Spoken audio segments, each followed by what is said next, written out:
মোর বাসায় না বিয়া সাথে কইতে এই জীবনে যা না তাই গাড়িটা কিনছিলাম শখের বসে, পেজটা খুলছি শখের বসে।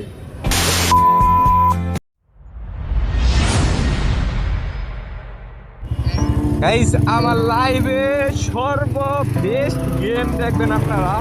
আমরা পাম্পের আশেপাশে আইছি, পাম্পের গন্ধ পেয়ে গেছি মানে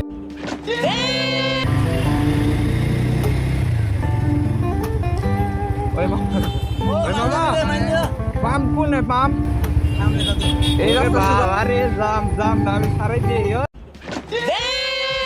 মামা। আস্তে আস্তে আস্তে যাওয়ার দাও যদি পাঁচশো মামা টান দে, একটু টান দে ভাই। খারাপ মোর বাসায় না বিয়ার সাথে কইতে আমাদের গার্লফ্রেন্ডে খাবার করতে পারবো, আমার গার্লফ্রেন্ডে খাবারটা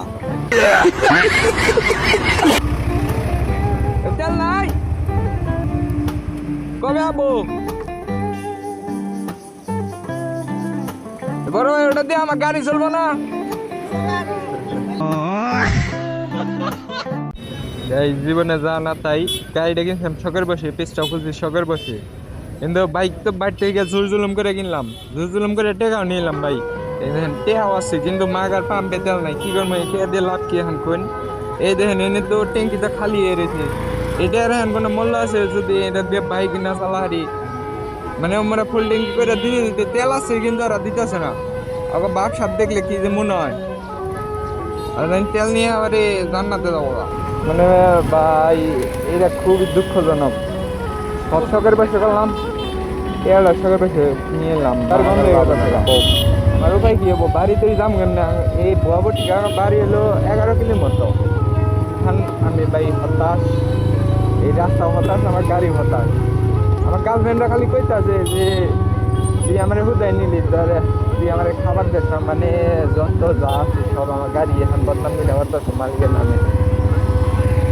রাগ করিস না রে গার্লফ্রেন্ড, রাগ করিস না। এই আস্তে আস্তে গাড়ির সার্ভিসে যারা দেয় অগর দোকানপাট আস্তে আস্তে ওকে খাও বা তাত মরে যাও গা। যারা এক গ্যারেজ থেকে গাড়ি গ্যারেজ থেকে যারা মনে হয় ফ্যামিলি চালায়, হ্যাঁ গো ভাই, কি গাড়িতে তেল না থাকলে তো মানুষের গাড়ি সার্ভিস ফ্রি করাবো না? মানে এখন মানুষ কি পর্যায়ে আইছে? সরকার কি এগুলো দেখে না? সরকার খালি আঙ্গ পড়া লাগাই দেখে।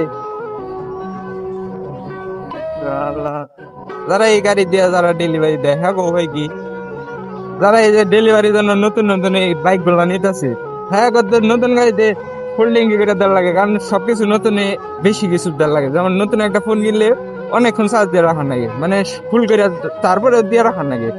আমার নতুন গাড়ি কিনলেও তো মানে ফুল ট্যাঙ্কি করে রাখতে হবো না? কিন্তু মানুষ কেমনে করবো? 200 টাকার উপরে তেল দেয় না, তেল থাকতেও দেয় না। এটা কি এনে কি করবো সরকার? ছি।